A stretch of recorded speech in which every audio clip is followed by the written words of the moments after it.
us your name and your job title, maybe a little description. My name's Ryan, and I'm a fingerprint expert.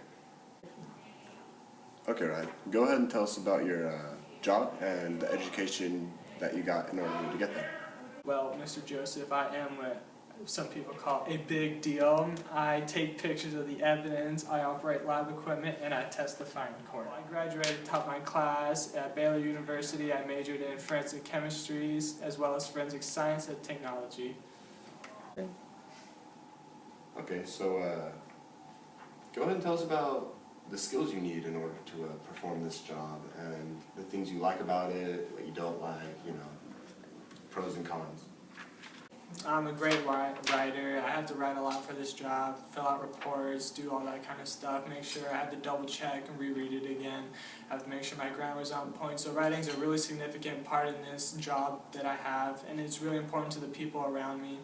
I also am a great speaker. Some people call me the Martin Luther King of my generation, and I have come up with some great speeches in court that I do testify, and I really believe my speaking skills do come into play in this job. My complex problem-solving skills is also another one, just piecing together everything, even though it's not my job. I like to go above and beyond sometimes because I'm just all that. And fitting together the pieces is pretty hard sometimes. Sometimes you get a whack case out of nowhere that I don't think happens, but it does. And other than that, that's pretty much it. Now, there's a lot of advantages and disadvantages to my job. One of them is that, you know, when cases, I don't have a lot of cases. I get to spend time with my family. My son, Harrison, my wife passed away. God bless her soul. Other than that, I live in a beach house on Miami, a little apartment, not a big deal. Other than that, I just like to fish a lot, spend a lot of time in the ocean, play with my son a little bit. I have to hire a nanny, so that takes out of my paycheck. I also make $55,000 a year as opposed to $46 an hour, which I think is really neat. The disadvantages is I have to work intense hours, up to 40 hours sometimes, no sleep. Cases get a little crazy. I have to keep going, keep it up. But my partners depend on me to do my job correctly, and if I mess up, then that's on me, and the stress levels kind of get a little high, but I have to deal with that. So other than that, disadvantages, it's not spending time with my family are probably one of them when the cases get a lot, so other than that.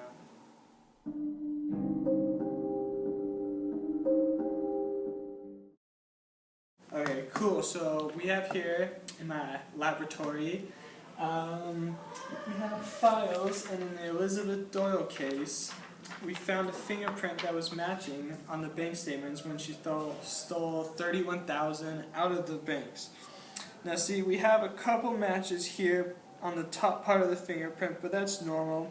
You know, some ridges over there, and then through the bottom we got a little bit closer because we saw that it had a little bit of a significant match with the other fingerprint on the very bottom.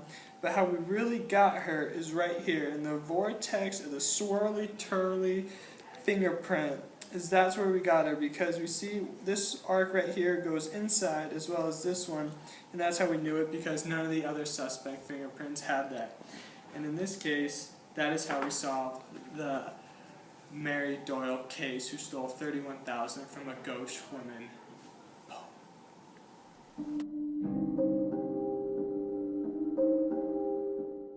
Alright, so we got the crime scene over here. It looks like the evidence guys came and marked everything for us. You know, our hypothesis is she has a flesh wound, so we believe she got stabbed. We're still trying to sort the evidence out and come up with some hypotheses, but that's our leading one right now. We can only imagine what happened.